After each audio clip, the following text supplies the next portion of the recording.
በኢትዮጵያ ኦርቶዶክስ ተዋሕዶ ቤተክርስቲያን ዶግማና ቀኖና መሰረት አገልግሎት ላይ ከሚውሉ ጥንታዊና መንፈሳዊ መሳሪያዎች መካከል አንዱና ስሙ በጉልህ የሚነሳ ነው በገና።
እንደ መምህር ሲሳይ ገለጻ በገና ሙሉ በሙሉ ከተፈጥሯዊ ነገሮች የሚሰራ የክር መሳሪያ ሲሆን እያንዳንዱ የበገና ክፍልም የራሱ የሆነ ምሳሌና ትልቅ የሆነ መንፈሳዊ አንድምታ አለው። ልበ አምላክ ተብሎ የሚጠራው ቅዱስ ዳዊትም እግዚአብሔርን በመሰንቆ አመስግኑት 10 አውታር ባለው በበገናም ዘምሩለት ሲል በገና የምስጋና ምንጭ መሆኑን ይናገራል። ከዚህ መሳሪያ የሚወጣው ድምጽ የድምጾቹ አይነቶች ናቸው። ያው የሰው መንፈስ የመመሰጥ ጸጥ እንዲሉ የማድረግ ኃይል ያላቸው ማለት ነው። እነኚህ ድምጾች እየተቀነባበሩ አንዱ ጣት በአንዱ ጣት እያንዳንዱን አውታር በሚነካበት ጊዜ የተለያየ ድምጽ ስለሚወጣ ይሄ ደግሞ ንዝረቱ በሰው መንፈስ ውስጥ ሲገባ እንዲረጋጉ ጸጥ እንዲሉ በደንብ እንዲያጋምጡ የሚያደርግ ኃይል ያለው ነው። ያው ይሄንን ቅዱስ ዳዊት ነው እንዲታወቅ ያደረገው። ቅዱስ ዳዊትም ያው ልበ አምላክ ተብሎ በእግዚአብሔር የተመረጠ ነው። የበገናም ሀብት ሰጥቶት እሱ የፈጠረው ድምጽ እግዚአብሔርም ያጸደቀው ድምጽ ነው። በገናን እንዲህ ባጭሩ መግለጹ ይከብዳል በጣም። ብዙ ሰዎች የባህል የዜማ መሳሪያ አድርገውት ነው የሚቆጥሩት። ግን በገና የዜማ መሳሪያ አይደለም። ልዩ የሆነ ስምረት ያለው ሃርሞኒክ ይሉታል በፈረንጅኛው ድምጸት የሚያመነጭ በጣም ድንቅ የሆነ መሳሪያ ነውና የንዝረት መጠኑ ዝቅተኛው 50 ሲሆን ከፍተኛው 12000 ነው። የሌሎቹ መሳሪያዎች 7000፣ 6000፣ 5000 አካባቢ ነው እነ ጊታር እና ቫዮሊን። ስለዚህ በዚህ ምክንያት በጣም ከፍተኛ የሆነ አጥንትን ሰርስሮ መግባት የሚችል የዜማ መሳሪያ ነው። በጣም ለየት ያደርገዋል ይሄ። ስለዚህ በገና በምንሰማበት ጊዜ የሰራ አካላችን ውስጥ ያሉ ህዋሶች በሙሉ በእንቅስቃሴ ላይ ነው ያሉት። ይንቀሳቀሳሉ፣ ይነዝራሉ። ብዙ ጊዜ እኛ የሚመስለን ሳምባችን፣ ልባችን እና ምላሳችን እንዲሁም አይናችን ይመስለናል። አጥንታችን ሳይቀር በከፍተኛ ንዝረት ላይ ነው ያለው። ስለዚህ ይሄ ንዝረት ሶኒክ ኤነርጂ ይባላል። የድምጸት ኃይል ነውና የድምጸት ኃይል ከፍተኛ ኃይል አለው። ያው ስነ ፍጥረትም ሲጀምር በመጀመሪያ ቃል ነበረ ነው የሚለው እና ቃል ማለት ቫይብሬሽን ነበረ ማለት ነው እና ያ ቫይብሬሽን ነው ወደ በገና ውስጥ ያለው እና ምንም ሳይገረዳደፍ ድምጸቱ በገበቴ ውስጥ ስላለ እና ያ በደንብ በተፈጥሮ እንጨቶች ወደ ውጭ ስለሚሰራጭ ከፍተኛ የመፈወስ ኃይል አለው። የሚፈውሰውም በቅድም ጠቀስ እንዳረኩት በንዝረቶቹ መጠን መሰረት ነው። ዝቅተኛው የሆነው እንትን አሁን እዝል የምንለው አራራይ የምንላቸው 8 ሄርስ አካባቢ የሜንታል ስታተስ የአእምሯችንን መረጋጋት የሚያመጡ ሲሆኑ ከፍ ያሉት ደግሞ የልቦና መረጋጋትን ያመጣሉ። በገና ከሁሉም የዜማ መሳሪያዎች የሚለየው ተመስጦ ውስጥ ይከተሻል። ጸሎት ተመስጦ ይፈልጋል እና ጥልቅ የሆነ ተመስጦ ውስጥ ይከተሻል። ልክ በገናው መደርደር ሲጀምሩ ከበገናው ያለው ንዝረት ራሱ ራስሽን ታረጋጊ የሚያደርግ ንዝረት ነው ያለውና እኔ ከበገና ያገኘሁት ነገር በገና ውስጥ በጣም ጠልቄ እንደገባና ራስሽን እንድታረጋጊ ያደርጋል። የሆነ መረጋጋት የነበሩብሽን ነገሮች ጥሩ ያሉ ነገሮች ካሉ እነሱን መተው ወደ ቤተክርስቲያን በጣም መጠጋት ወደ መንፈሳዊ ሕይወት በጣም እንድትጠጊ ከሁሉም የዜማ መሳሪያዎች በገና ሞር ኃይል አለው። በገና ህይወቴ ነው። በቃ እኔ እንጃ ያኔም መስሪያ ቤትም እያለሁ በቃ ልክ የምጨርስበት ሰዓት ላይ በጣም ተሯሩጬ ነበር ቤቴ የመጣው። በገና ቤቴ እንዳለ ትዝ ሲለኝ ሁሉ ደስ ይለኝ ነበር እንደምታውቂው እንግዲህ የሰንበት ተማሪ ብዙ ጊዜ ቸብቸቦ መዝሙር ላይ ጎበዞች እና ብዙም ያርምሙ መዝሙራት ይሄ የንስሐ መዝሙራት ላይ ብዙም አይደለሁም ነበር እኔ በግሌ እና ከበገና በኋላ በደንብ አድርጌ የምዘምራቸው መዝሙራት ቃላት እንድሰማ ትርጉማቸውን እንዳስተውል በቃ ራሴን እንድመለከት ውስጤን እንድመረምር ያለውበት መንፈሳዊ ሁኔታ እንዳይ አድርጎኛል በገና። ስለዚህ እንግዲህ እግዚአብሔር ቢፈቅድ ወደፊትም በመንፈሳዊ ሕይወት ውስጥ መኖር ነው ለማንኛውም ሰው ምርጫው አይደል እና በቃ ወደዚህ ጎዳና የሚመራኝ ለኔ ህይወቴ ነው ማለት በገና ለኔ ህይወቴ ከውስጡ የሚወጣው ንዝረቱ የሰውን ሐሳብ የመሰብሰብ ነገር ስላለው ሰው በሌላ ህይወት ውስጥ እንኳን ቢኖር ወደ መንፈሳዊ ነገር እንዲመጣ ነው የሚያደርገው በገና።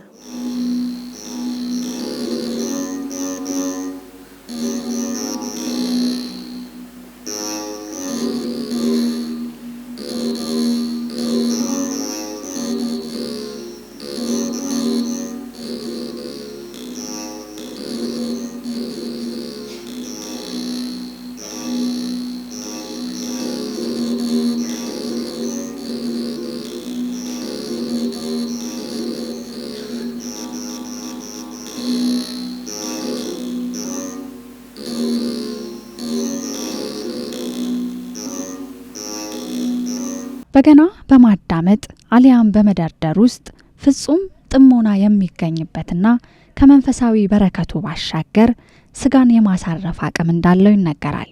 የበገና ድምጽ ሲሰማ አይምሮ ይረጋጋል፣ ነፍስም በፍጹም ሰላም ወደ ፈጣሪዋ መቅናትን ትሻለች።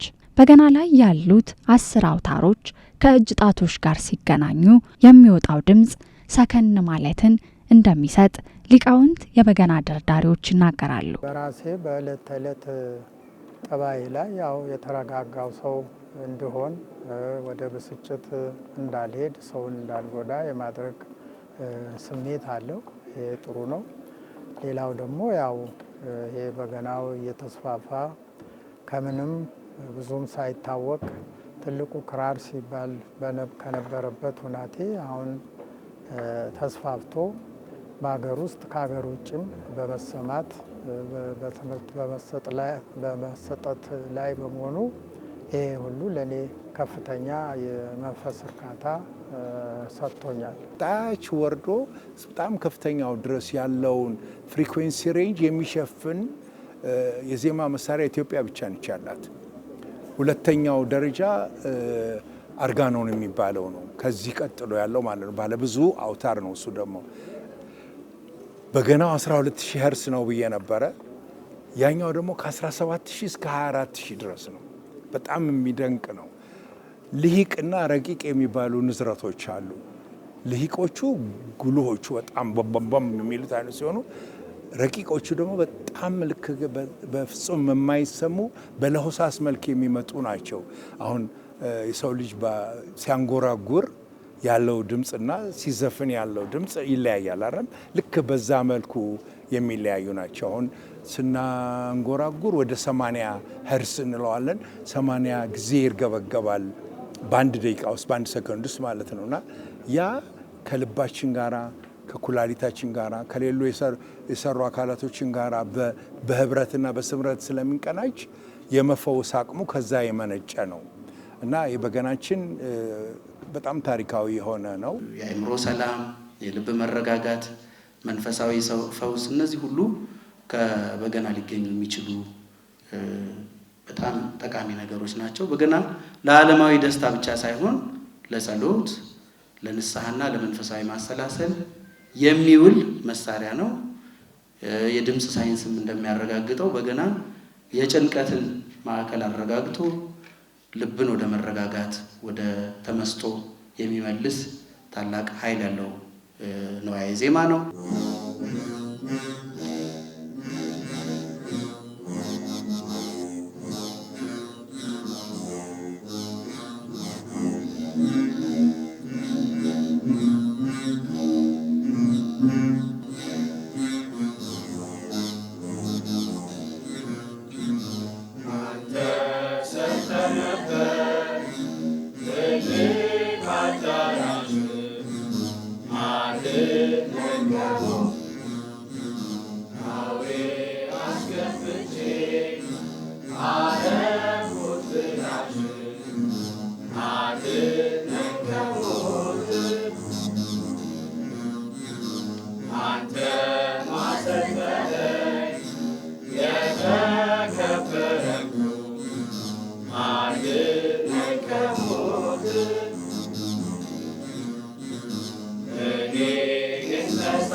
በጎ አድነኝ ከሞት አንተ ለኔ ታማኝ እኔ አደራ በላ አድነኝ ከሞት በቤት አስገባ ጅብ ከበሮ ተኩላ አድነኝ ከሞት አንተ ሰጥተህ ነበር መልካም አገልግል አድነኝ ከሞት እኔ ግን አጋጥሞኝ ትዕግስት ስትል አድነኝ ከሞት አበሻ አደረግኩት ያመለከሰል አድነኝ ከሞት በፈቃደ ሥጋ ሰይጣን ሲያገፍለኝ አድነኝ ከሞት አንተ አስረህ ያዘኝ ለጠላት አትስጠኝ አድነኝ ከሞት አሁን ግን ፈለግኩ ቅድሳት ነፍሴ አድነኝ ከሞት ከጅብ አፍ አስጥለኝ የአብርሃሙ ሥላሴ አድነኝ ከሞት ከሰው የሚሻውን መሻቱን አውቀህ አድነኝ ከሞት በፈቃድህ ሁሉ ትሰጠዋለህ አድነኝ ከሞት ለጽድቅ የሚያበቃ ግብርም ባይኖረኝ አድነኝ ከሞት በምሕረትህ አንተ ከሞት አድነኝ አድነኝ ከሞት ደካሞች በረቱ ብርቱዎች ደከሙ አድነኝ ከሞት አንተን አምነው ዳኑ አንተን ተማጽነው አድነኝ ከሞት ያመሰግኑሃል መናንያን ሁሉ አድነኝ ከሞት ድንጋይ ተንተርሰው ቅጠል እየበሉ አድነኝ ከሞት በፍጹም ልብ ሆነው ጌታ ላመኑት አድነኝ ከሞት አምባና መጠጊያ ጋሻም አንተ ነህ አድነኝ ከሞት በምሕረት አስበህ ችግረኛውን አድነኝ ከሞት አስር ስደት አለ መሪር እንባውን አድነኝ ከሞት ሁሉን ስታሳድር በጌትነትህ አድነኝ ከሞት አንተ አታልፍም ከቶ ሁሌም ሕያው ነህ አድነኝ ከሞት ባህር ውቅያኖስ ሳይሆኑ ወሰን አድነኝ ከሞት አለህና አንተ ዓለምን አድነኝ ከሞት ዓለምን ለመምሰል እኔ ሳልም አድነኝ ከሞት ባንተ አምኛለሁ ከቶ አላፍርም አድነኝ ከሞት ለሰው ልጅ በሙሉ ሰጠህ ሕይወትን አድነኝ ከሞት መጥተው እንዲድኑ ሥጋና ደምህን አድነኝ ከሞት ንስሐ የገባ በደለኛውን ሰው አድነኝ ከሞት ከበደሉ አንስተህ ለጽድቅ አበቃኸው አድነኝ ከሞት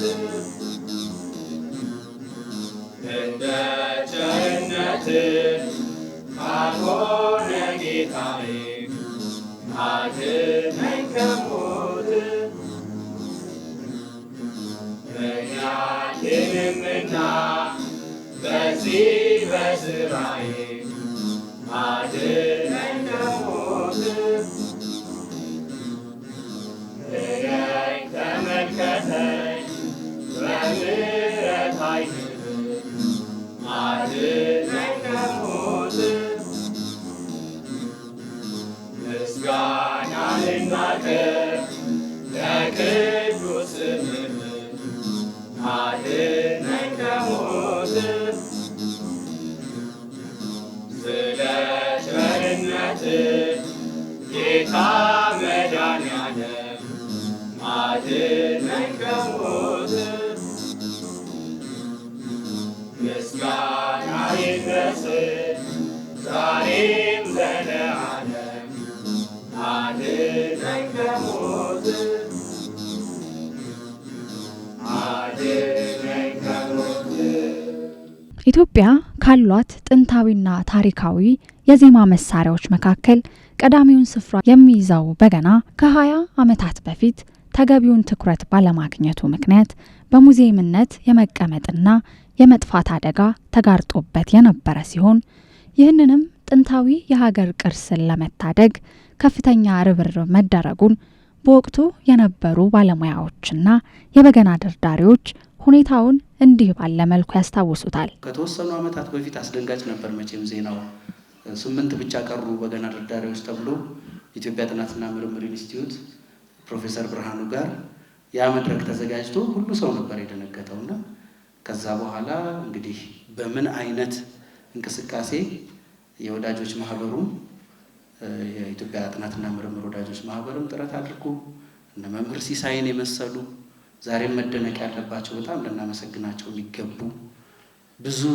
በገና ደርዳሪዎችን በእንዲህ አይነት ቁጥር ማምጣት ተቻለ። ከዛ በኋላ ወጣቶች በኦንላይን ትምህርት ጭምር እያስተማሩ ሲችሉ በክፍል ፊት ለፊት ገጽ ለገጽ ሳይችሉ ደግሞ ሳይንሱንም ያደራደር ስልቱንም በኦንላይን በዘመኑ በሰጠው ቴክኖሎጂ እያስተማሩ በጣም ቁጥሩ አድጓል። ይሄ መቼም የማያስደስተው ሰው ያለ አይመስለኝም። በጣም በጣም ትልቅ ጥረት ነው እና ሌሎቹም የቤተ ክርስቲያን ቫሊዩስ እንደዚህ አይነት ልህ ቢደረግባቸው እንዴት ደስ ይል ነበር እላለሁ። በጥቂት ዓመታት ውስጥ የመጣ አሁን 200 በገና ደርዳሪዎችን በአንድ መድረክ ላይ ማየት ይሄ የሚያስደንቅ ነገር ነው። ይሄ በገና ሞቷል በተባለበት ሰዓት የነበር ነው ማለት ነው። እኛ በዛን ሰዓት ነው እንግዲህ እዛ ጋር የተገኘ ነው። የተወሰነን 6-7 ደርዳሪያኖች ነበርን እና በዛው ተራሱ መምህርት ሶስና ትባላለች ማህበረ ቅዱሳን ላይ ዘማሪ ናት ያስጀመረችን ትምህርቱን ማለት ነው። እና በአጋጣሚ ሆነው ከሀገር ስትወጣ እንዳለ የነበር ነው ደርዳሪዎች ተበተነን ነበረ። እግዚአብሔር እንግዲህ አላማ ስላለው እንድመልሶ መምህር ሲሳይ መጥቶ እንድንሰባሰብ አድርጎናል። ከዛ በኋላ የመምህራን እጥረት ስለነበረ ያለችንን እውቀት ለተማሪዎች እንድናካፈል ተብሎ የያዝናትን እውቀት ተማሪውም እንዳይመለስ በገናውም እንዳይጠፋ በሚል በመምህርነት ያው ከነበሩትም ትንሽ ለበገናው ለየት ያለ ፍቅር አለኝ ብዬሻለሁኝ። እዛው እንድቀጥል በዛ ወቅት የነበሩት አንድ አባት ነበሩ። የበገና ጥረቴን በማየት እዛው እንድቀጥል አደረጉኝ፣ እንዳስተምር ማለት ነው። ሰዎች ደስ ይበለን በአምላካችን ከኃጢአት ባርነት ነፃ ላወጣን። ተነሱና መስግን ውለታው ብዙ ነው፣ ምን ይከፈለዋል? ተመስገን ብቻ ነው። ሰዎች ደስ ይበለን ከኃጢአት ባርነት ነፃ ላወጣን። ተነሱና መስግን ውለታው ብዙ ነው፣ ምን ይከፈለዋል? ተመስገን። በኃጢአት በሽታ ወድቄ ሳለሁኝ መድኃኒት ክርስቶስ ከውድቀት ያነሳኝ። ስጦታው ብዙ ነው ለኔ የሰጠኝ፣ ተመስገን ብቻ ነው አምላክ ላንተ ያለኝ።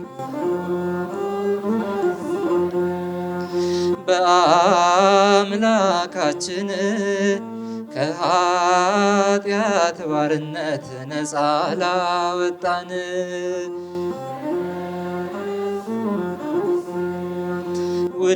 ውለታው ብዙ ነው ምን ይከፈለዋል? ተመስገን ብቻ ነው። እንደ በርጤሜዎስ እውር የነበርኩኝ ዛሬ ግን በአምላኬ ድነት አገኘሁኝ። ሕጉም ለመንገዴ ብርሃን ሆኖኛል፣ የእርሱ ስለሆንኩኝ ሰላምን ሰጥቶኛል። ሰዎች ደስ በአምላካችን ከኃጢአት ባርነት ነፃ ላወጣን።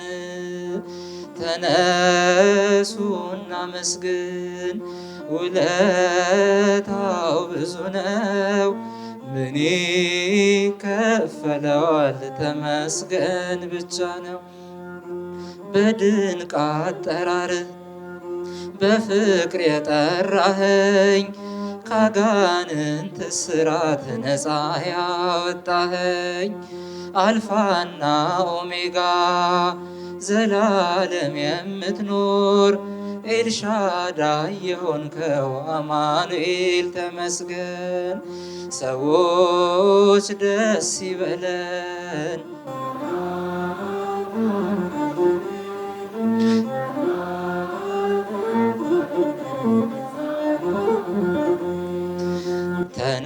ተነሱና መስግን ውለታው ብዙ ነው፣ ምን ይከፈለዋል?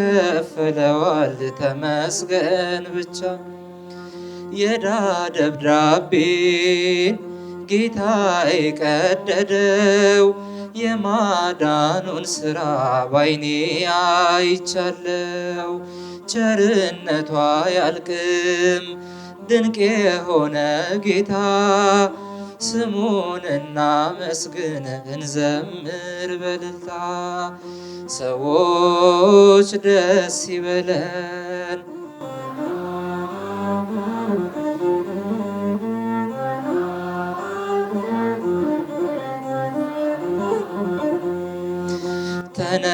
ተነሱና መስግን ውለታው ብዙ ነው፣ ምን ይከፈለዋል?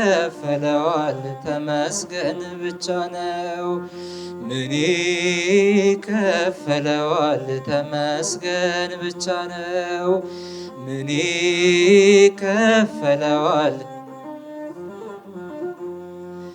ምን ይከፈለዋል? ምን ይከፈለዋል? ተመስገን ብቻ ነው። የበገና ጥንታዊነት በንግሥተ ሳባ ጊዜም የነበረ ሲሆን ንግሥተ ሳባ ለንጉሥ ሰለሞን የበገና እንጨቶችን ይዛለት ስለመሄዷ የታሪክ ምሁራን ይናገራሉ። ንግሥት ሳባ ወደ ንጉሥ ሰለሞን ጋር ስትሄድ ለበገና መስሪያ የሚሆኑ እንጨቶች ይዛለት ሄዳለች። እንግዲህ ይሄ ምን ያሳያል? ኢትዮጵያ ውስጥ በገና ይመረት ነበር ማለት ነው። ያን ጊዜ ኢየሩሳሌም ውስጥ ያ ዛፍ አይበቅልም ነበር፣ እንደዚህ አይነት ዛፎች አይበቅሉም። ስለዚህ ኢትዮጵያ ለዛ በጣም የታደለች ሀገር ስለነበረች ይሄንን ወደ ኢየሩሳሌም ይዛ ሄደች ማለት ነው። እና ምስጥ የማይበላው በጣም ጠንካራ የሆነ ከፍተኛ እርግብግቢት የሚያስተላልፍ በመሆኑ ምክንያት በጣም በከፍተኛ ደረጃ የሚፈለግ ነው እና የመጽሐፈ ነገሥታት ምዕራፍ 1 ላይ ቁጥር 10 ምዕራፍ 10 ላይ ይሄ አሁን ያልኩሽን ነገር በደንብ ያስቀምጠዋል። ብዙዎቻችን ያው ስለ ንግሥት ሳባ ስንሰማ አልማዝ ይዛለት ሄደች፣ ወርቅ ይዛለት ሄደች ነው የሚባለው እንጂ ይችን እንጨቷን ማንም ዋጋ አይሰጣትም። ግን ከፍተኛው ነገር ይሄ ነበርና በዛ ምክንያት እንደው ታሪካዊነቱን ወደ መሬት ላውርድልሽ ብዬ ነው። እንዲሁ ዝም ብሎ ታሪካዊ ነው ስለተባለ ታሪካዊ አይሆንም። በመጽሐፍ ቅዱስ ደረጃም የተዘገበ ነው። በተለይ ደግሞ ከኢትዮጵያ ጋራ በንግስቲቱ ምክንያት ነው እና ሁለቱም ግሩም ደርዳሪዎች ነበሩ። አባትየውም ብቻ አይደለም፣ ንጉሥ ሰለሞንም በጣም ይደረድር ነበር እና እሷም እንደዛው ደርዳሪ እንደነበረች ነው አንዳንድ ጽሁፎች ላይ ማንበብ የቻልኩት። በበገና ስርዓት ውስጥ የክርስትና ማዕከላዊ ማንነቶች በመኖራቸው በበገና ስሪት እንዲሁም አገልግሎት ውስጥ ፍጹም ሰላምና ያልታወከ ሕሊና ሊኖር ይገባል። ታዲያ በገናን በመደርደር ውስጥ ዓለም ላይ መድኃኒት ያልተገኘላቸውና በሕክምና ሕይወት ከባድ የሚባሉ በርካታ በሽታዎች በበገና ውስጥ ባሉ ድምጾች ሲፈወሱና ከበሽታቸው ሲላቀቁ ይስተዋላል። ስለ ፈውስ ስናነሳ ብዙ ጊዜ የሚመስለን አካላዊ ካንሰር ያድናል፣ ጋንግሪን ያድናል፣ የአእምሮ ዲፕሬሽን፣ እኔም እሱ ላይ ነው ያተኮርኩትና የአእምሮ መረጋጋትን ያመጣል፣ የተጨነቀች ልብን ያረጋጋል አይነት ነገር ነው የምንለው እና ከዛ ባሻገር መሄድ አለብን። ሰው ልጅ የሚታመመው ነፍሱም ትታመማለች። ስጋችን ብቻ ይመስለናል የምትመግለው። ቁስል ሲኖር ያው ይመግላል አይደለም? ያንን ኢንፌክሽኑን የምናክምበት ነፍሳችንም ትመግላለች። ያን መግል የማጥፋት ኃይል አለው በገና። ስለዚህ አመጋገባችን ራሱ ዝም ብሎ በገና ሲደረደር ጎረድ ጎረድ ጎረድ አድርጎ አይደለም መሆን ያለበት። ስርዓት አለው። ጾም ሊኖረው ይገባል። በገናውም ሲሰራ ዝም ብሎ በርጩማና ቁምሳጥን እንደሚሰራው በዛ መልኩም አይደለም። እንጨቶቹም በአግባብ የተመረጡና የተለቀሙ መሆን አለባቸው። አሁን እኔ በዚህ በወርቃማው የበገና መጠን ያልኩት ነገር አለ። መጠኑን ወርቃማ እንዲሆን ደረጃ እንዲኖረው ስታንዳርድ እንዲኖረው አንድ ዲቨሎፕ ያደረኩት ሪሰርች አለ፣ ውጤት አለ እና ጥሩ እንትን ይሄ ወርቃማ በገና ወርቃማ ንዝረትን ያመነጫል። አሁን ወርቃማ የምትለውን ቃል በእንትን ያዥልኝ የሚያምር ለማለት አይደለም፣ ለጤና የሚስማማ ለማለት ነው እና በዛ ምክንያት ወርቅን በጥሩ ሁናቴ እንደምንከባከበው ሁሉ በገናንም በግሩም ሁናቴ ካልተንከባከብ ነው አደጋው ይበዛል። ሐኪሞቹ የሚሉት እንደ ስትሮክ፣ አልዛይመር፣ ፓርኪንሰን የመሳሰሉ በሽታዎች በእንደዚህ አይነት የዜማ ፈውስ ለውጥ አላቸው። መድኃኒት የማያመጣው ለውጥ እነዚህ የዜማ ሕክምናዎች ይሰጡታል። ጭራሽ የረሱ ሰዎች ከዜማ ጋር በተያያዘ ትውስታቸው መመለስ ይችላል። ሰዎች ብዙ በመኪና አደጋ ምክንያት ባለቤቱን የረሳ ሰው፣ ልጆቹን የረሳ ሰው እንደውም ባለቤቱ ስትንከባከበው በጣም ጥሩ ሰው ነሽ፣ ምን ስላረኩ ነው ግን እንደዚህ የምታደርጊልኝ ያላት መኪና አደጋ ደርሶበት ትውስታውን በሙሉ ያታስረዋል። እሱ ላይ ነው ይሄ ኤክስፐሪመንት የተሰራው እና በጣም በሁሉም ነገር ረስቷል። አጠገቡ ያሉትን አንድንም ነገር አያስታውስም። ማስታወስ የቻለው ግን ቀስ በቀስ እሱ በፊት ይወዳቸው የነበሩ ዝማሬዎችን መልሶ በማሰማት በእነሱ ምክንያት አንድ አይነት የአእምሮ ምላሽ በመስጠት በጣም በረዥም ሂደት ትውስታው ቀስ እያለ እየተመለሰ ሲመጣ ይነግሩናል ኤክስፐሪመንት ያደረጉት ሰዎች። አንድ አጋጣሚ አለ። እየተሰባሰብን በተለይ ተማሪዎች በነበርንና ልክ የበገና አሰልጣኞች ሆነን እንደጨረስን አካባቢ እዛው ማህበረ ቅዱሳን አቡነ ጎርጎርዮስ ላይ የተዋወቅን ልጆች ወንድሞቻችን እህቶቻችን አሉና የሆነ የምናደርጋቸው ነገሮች አሉ እና አሁን በተለይ ለምን ጌርጌሴኖን ለምን አንሄድም ማለት እና እንሂድና ማድረግ ያለብን እናድርግ፣ በጉልበትም በገንዘብ ባለን በእውቀትም ሁሉ እናድርግ። ስንወጣ ግን አንድ መዝሙር ቢያንስ ዘመረንላቸው እንውጣ ብለን ሄደን የሚገርምሽ ነገር ግቢ ውስጥ ያው አሁን ማነው ጌርጌሴኖን የአእምሮ ህመምተኞች ናቸው ያሉት። ግቢ ውስጥ በጣም ያሳዝናሉ አሉ ሰዎች እና ጩኸት ነው። እዛ ጋር አንዱ ያለቅሳል፣ እዛ ጋር አንዱ ይጮሃል። እንደዚህ አይነት ነገር ነው። ልክ ልንወጣ አካባቢ አንድ መዝሙር እንዘምር ብለን ስንዘምር ያ ሁሉ ጸጥ ነው ያለው። እኔ በቃ የበለጠ በገና ውስጥ እንድገባ የሚያደርግ ማለት ይሄን ያህል ራሳቸውን መቆጣጠር የማይችሉ ሰዎች ድምፁን ሲሰሙ በዚህን ያህል መጠን መረጋጋት ከቻሉ ራሳችን የምንቆጣጠር ሰዎች ደግሞ ስንሰሙ ምን ያህል ውስጣዊ የሆነ እርካታና መረጋጋት ይሰጠናል። ስለዚህ በገና እጅግ በጣም ተመስጦት የሚከት ፈውስን የሚሰጥ ነው። በመጽሐፈ ሳሙኤልም ሳኦል እኮ መንፈስ ያስጨንቀው ጥሩ በገና ደርድራል። ጥሩ የምትለው የሆነ ትልቅ ትርጉም አላት። በገና የሚደረድር አለ፣ ጥሩ አድርጎ የሚደረድር ደግሞ አለ እና ጥሩ አድርጎ በገናን የሚደረድር ብሎ ነው የጠራው ዳዊትን አይደል? ዳዊት ሲደረድረት ሳኦል ከበሽታ ይፈወስ ነበረ። ከዚህ በፊት በገና ድርደራ እየተማርን ተማሪዎች ሆነን የነርቭ ችግር ያለባት ልጅ አውቃለሁ። መሀል ላይ የደረደረች ታቆማለች።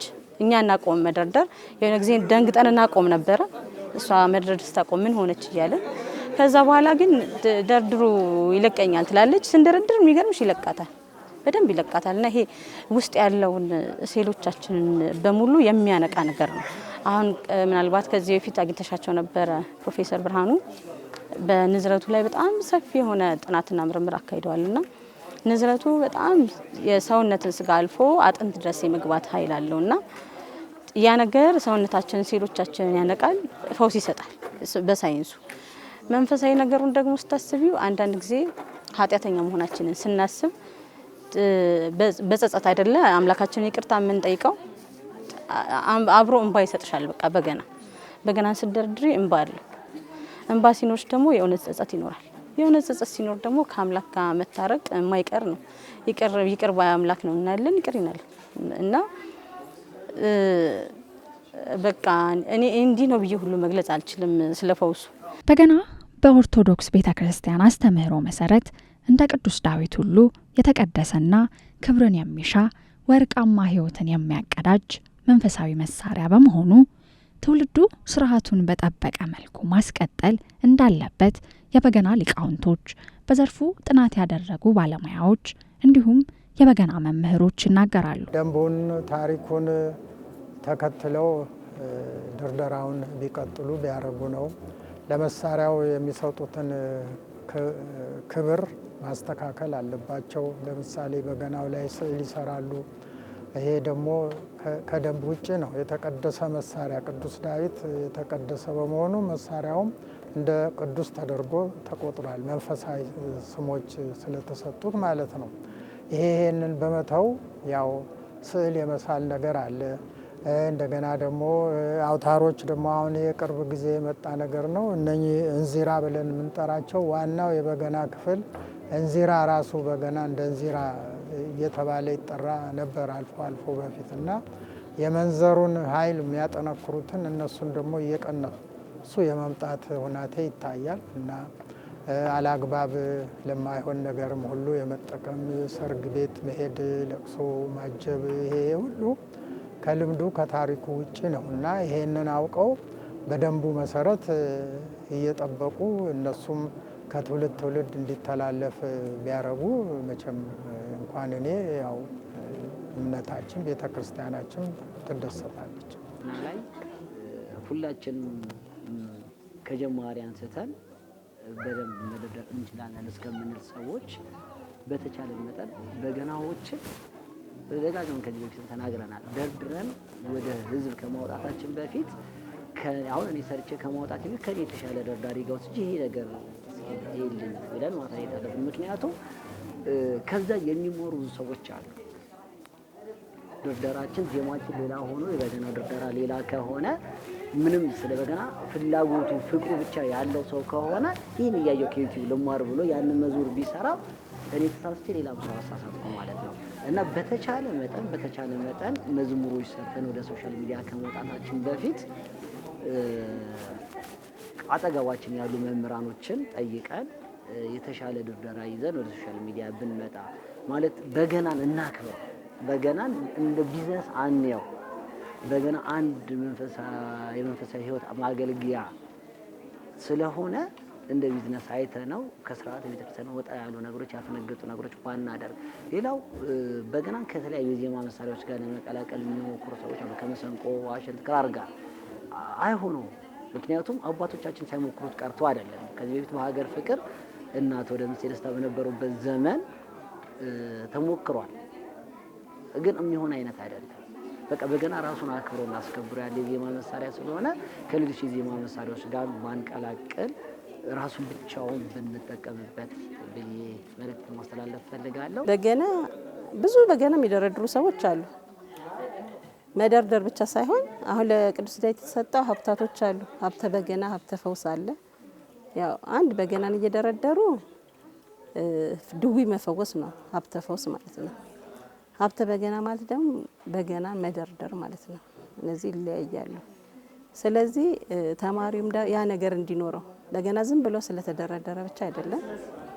በገና መደርደራችን ጥቅም የለውም፣ ግን በተመስጦ ሆነን ከእግዚአብሔር ጋር በመነጋገር ሰውን ወደ እግዚአብሔር እንድናቀርብ ሀብተ ፈውስም ሀብተ በገናም እንዲኖረን ነው የሚያስፈልገው። ስለዚህ በዚህ ደረጃ ለተማሪዎች ይህንን እንናገራለን። ያለው 20 ዓመት በፊት 8 በገና ደርዳሪዎች ነበሩና በዛው ዓመት ያን ኮንፈረንስ ያደረግንለታ ሁለቱ ደግሞ ሞቱብንና 6 ቀሩ።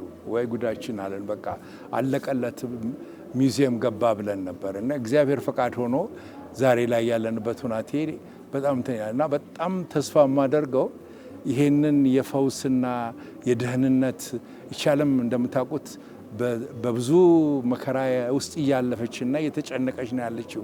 ኢትዮጵያ ደግሞ ለዓለም ብዙ ነገሮች አቅርባለች፣ ቡና ብቻ አይደለም ብዙ እና ከዛ ውስጥ በገና አንዱ ይሆናል የሚል ተስፋ አለኝና ወደፊት በገና በዓለም ደረጃ ታውቆ ደረጃውን የጠበቀ ሆኖ ወርቃማ ንዝረቱ ጉልህ ሆኖ ወጥቶ የሌሎች የዜማ መሳሪያ ትምህርት ቤቶችና ዩኒቨርሲቲዎች ኮንፈረንሶች ሁሉ የኛም በገና ተቀብለውት ያሬድ ሙዚቃ ትምህርት ቤትም አይኑን ወደ እኛ አገር ዜማ መሳሪያዎች ዞር አድርጎ በሜጀር ደረጃ እያስመረቀ በበገና ዶክትሬታቸውን ሰርተው የሚመጡ ወይም እዚህ ሊሰሩ የሚመጡ ባለሙያዎችን ብናመርትና ዓለምን ወደ ፈውስ በምታደርገው ጉዞዋ ላይ ኢትዮጵያም የበኩሏን አስተዋጽኦ ብታረግ በጣም ደስ ይለኛል። ምክንያቱም እንደምታውቁት የኦርቶዶክስ ሃይማኖት ቤተክርስቲያናችን በቀን 7 ጊዜም ሲጸልይ የመጀመሪያው ይችን ዓለም ባርክልን፣ ከክፉ ሰውርልን ነው።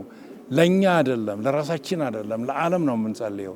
ይሄ ጸሎታችን ጸሎት ከሚሆን በተግባር ደግሞ ለዓለም እንዲቀርብ የምናደርግበትን ቅድመ ሁናቴ ብናመቻች እግዚአብሔርም እኛም የምንወደው ነገር ነው ብዬ ነው የማስበው።